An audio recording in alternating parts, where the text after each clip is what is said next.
आपके मंत्री यहां बकवास करते हैं। जब सेना लड़ रही थी 8 मई को जब सेना लड़ रही थी, आप आईएसआई से बात कर रहे थे।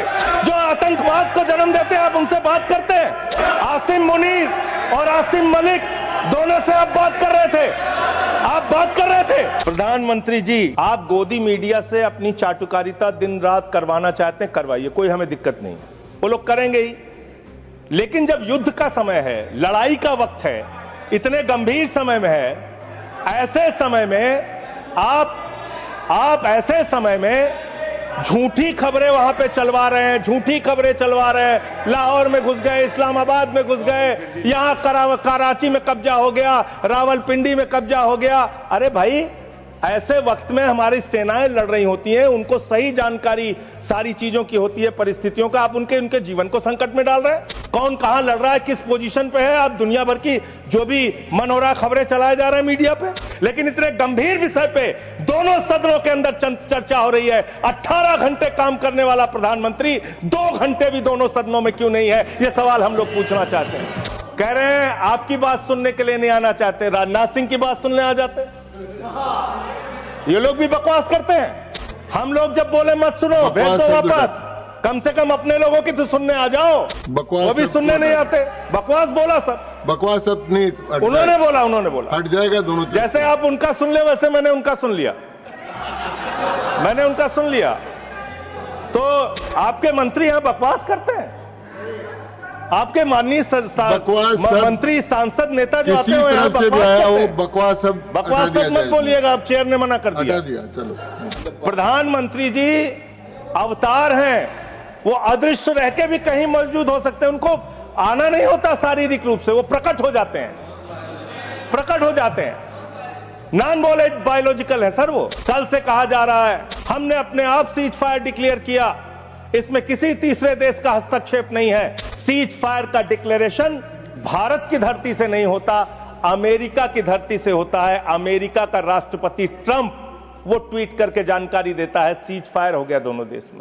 I love Pakistan. ये आज आप नारी शक्ति की बातें दोहरा रहे हैं। जो आप नारी शक्ति का अधिनियम लाए हैं, उसको लागू क्यों नहीं करते? वो 10 साल बाद लागू क्यों होगा? क्या आज की नारी 10 साल इंतजार करेगी उसके लागू करने के लिए? क्या बात है।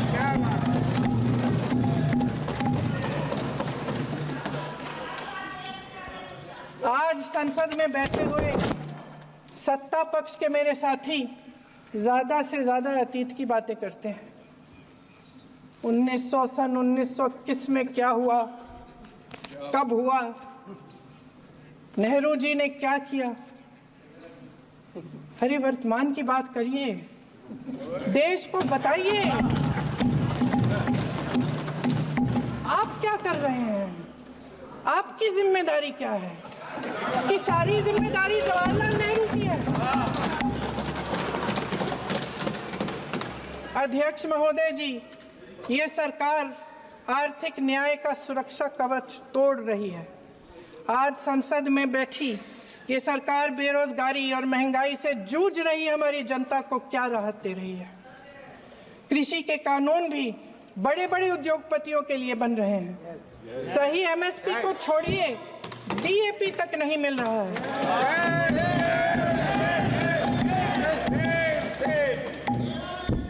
वायनाड से लेकर ललितपुर तक इस देश का किसान रो रहा है।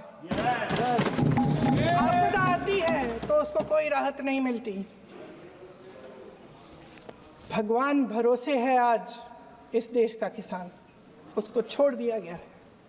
आज हिमाचल में देखिए, जितने भी कानून बने हैं वो सब बड़े बड़े उद्योगपतियों के लिए बन रहे हैं।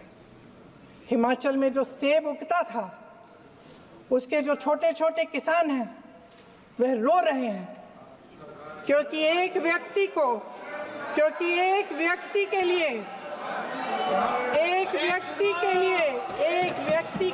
सब कुछ बदला जा रहा है। सुनने की हिम्मत रखो। डिस्टर्ब ना करिए सभापति महोदय, मेरा टाइम इसमें काउंट नहीं होगा। आप इधर अरे यार बेईमानी से जीता है तो ज्यादा ना बोलो। मालूम है कितने बड़े तीरंदाज हो। इधर इधर बेईमान हो, बेईमान हो, बेईमान हो, बेईमान हो, बेईमान हो। अरे छोड़िए यार, अबे कोई नोटिस नहीं लेता तुम्हें, छोड़ो छोड़ो, कोई नोटिस नहीं लेगा तुम्हें। मेरा खुला आरोप है इस सरकार पर, आरएसएस का जब तक कोई फंडामेंटल कोर्स नहीं करेगा, बेसिक कोर्स, तब तक उसकी नियुक्ति नहीं होगी। आप क्या सोच रहे हो देश नहीं देख रहा है नौजवान? मैं कहना चाहता हूं चुनौती के साथ, वित्त मंत्री अपने जवाब में बता दें, अनुसूचित जनजाति का एक भी व्यक्ति देश में अरबपति हो तो बता दो, एक भी अरबपति हो तो बता दो, एक भी दलित को अरबपति आपने बना दिया हो तो बता दो, एक भी पिछड़े को बना दिया हो तो बता दो। आप जवाब में दे देना, आप डेटा दे देना, आप डेटा दे देना, हमारी दबाव नहीं रुकेगी। बहुत बड़े राष्ट्रभक्त आप बनते हो, रोजगार आप दे नहीं पा रहे हो, देश के पैरामिलिट्री फोर्सेस को आप पुरानी पेंशन दीजिए। आप राष्ट्रभक्त है ना, सीमा पे जो सुरक्षा कर रहे हैं, जो शहादत झेल रहे हैं, मेरी मांग है कि आप उनकी ओपीएस दीजिए। तरह तरह के जो आप लोग षड्यंत्र अपना रहे हो, और इसीलिए उत्तर प्रदेश से तो आपको कर ही दिया है बाहर, देश से भी बाहर जल्दी करेंगे, और हमारे साथी मिलकर दूसरे प्रांतों से भी बाहर करेंगे।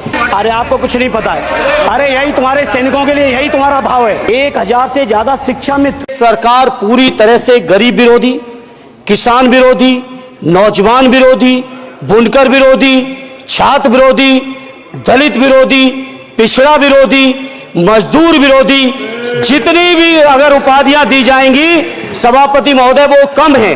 और मैं कोई राजनीतिक भाषण नहीं दे रहा हूं, मैं उदाहरण सहित आपको जब नंबर आए तो बोल देना, और हमें पता है आपका नंबर भी नहीं आएगा आपकी पार्टी में, यह भी पता है हमें। सभापति महोदय, श्रद्धेय नेताजी ने हमेशा कहा है कि चुनाव में या जनता के बीच किया हुआ वादा अगर आप पूरा नहीं करते हैं तो वो भी एक सबसे बड़ा भ्रष्टाचार है। और उस भ्रष्टाचार में अगर किसी ने वर्ल्ड रिकॉर्ड बनाया है तो बीजेपी की और एनडीए की सरकार ने बनाया है। सभापति महोदय, 2014 के चुनाव के समय प्रधानमंत्री जी ने वादे किए कि 2 करोड़ रोजगार हर साल मिलेंगे। स्वामीनाथन जी, जिनको भारत रत्न दिया है सरकार को, मैं धन्यवाद देता हूं, लेकिन वो धन्यवाद अधूरा है जब तक उनकी सिफारिशों को नहीं मानते हो। 2007-8 से लगातार मांग चल रही है देश में कि स्वामीनाथन जी की जो सिफारिश है किसानों को 1.5 गुना समर्थन मूल्य देने का, एमएसपी की गारंटी देने का, कानूनी हक और अधिकार देने का, उस गारंटी को आज तक नहीं माना, आज तक नहीं माना, आज तक नहीं माना। स्वामीनाथन जी को आज तक नहीं माना। अध्यक्ष जी, डिस्टर्ब ना करिए। सभापति महोदय, मेरा टाइम इसमें काउंट नहीं होगा। आप इधर, अरे यार इसे जीता है तो ज्यादा ना बोलो। मालूम है कितने बड़े तीरंदाज हो। इधर इधर सुनो, स्वामीनाथन जी की आपने नहीं मानी, एमएसपी आपने लागू नहीं की। कितनी बढ़िया बातें कि खाद पे हम सब्सिडी बढ़ा रहे हैं, पहले 50 किलो को 45 किलो, फिर 45 किलो को 40 किलो, और मुझे लगता है कि एक तीसरा कार्यकाल पूरे होते होते केवल 10 ही किलो बचेगा खाद के कट्टे में, इससे ज्यादा नहीं बचेगा। मंडी एक नहीं बनाई, आत्महत्या इतनी कर रहे हैं किसान, और किसान अगर अपनी एमएसपी की मांग करते हैं, हजारों किसान यही दिल्ली की सीमा पर मारे जाते हैं, और आप सोचते हो कि आपकी बात को कोई समझेगा नहीं। सभापति महोदय, नौजवानों को कितना गुमराह किया गया। नौजवानों से कह दिया गया हर साल 2 करोड़ रोजगार। मैं आज सवाल पूछता हूं अपने नौजवानों की ओर से, बताएं भारतीय जनता पार्टी के लोग और सरकार में बैठे लोग, 10 साल आपने राज कर लिया है, आखिर 20 करोड़ नौजवानों को रोजगार कहां है? अरे छोड़िए यार, अबे कोई नोटिस नहीं लेता तुम्हें, छोड़ो छोड़ो, कोई नोटिस नहीं लेगा तुम्हें। 20 करोड़ नौजवान के रोजगार का हिसाब कहां है? आज 11वें बजट में जब याद आई तो वो भी ट्रेनिंग की बात करते हो। मैं कहना चाहता हूं आईआईएम, आईआईटी के नौजवानों को रोजगार नहीं दे पा रहे हो। आप सोच रहे हो इंटर्नशिप के इस छोटे से सुगूफे से नौजवान खुश होंगे? देश के नौजवान खुश होने वाले नहीं है। सभापति महोदय, शिक्षा के मसले पर लगातार बजट घटाया जा रहा है, लगातार सरकारी शिक्षा कम की जा रही है, और यह बीजेपी की सरकार की लगातार प्रयास है कि नौजवान शिक्षित होंगे तो सवाल पूछेंगे। देश की जेएनयू से लेके, बीएचयू से लेके, एमयू से लेके जितने बड़े संस्थान हैं, सारे संस्थानों को बर्बाद कर दिया है।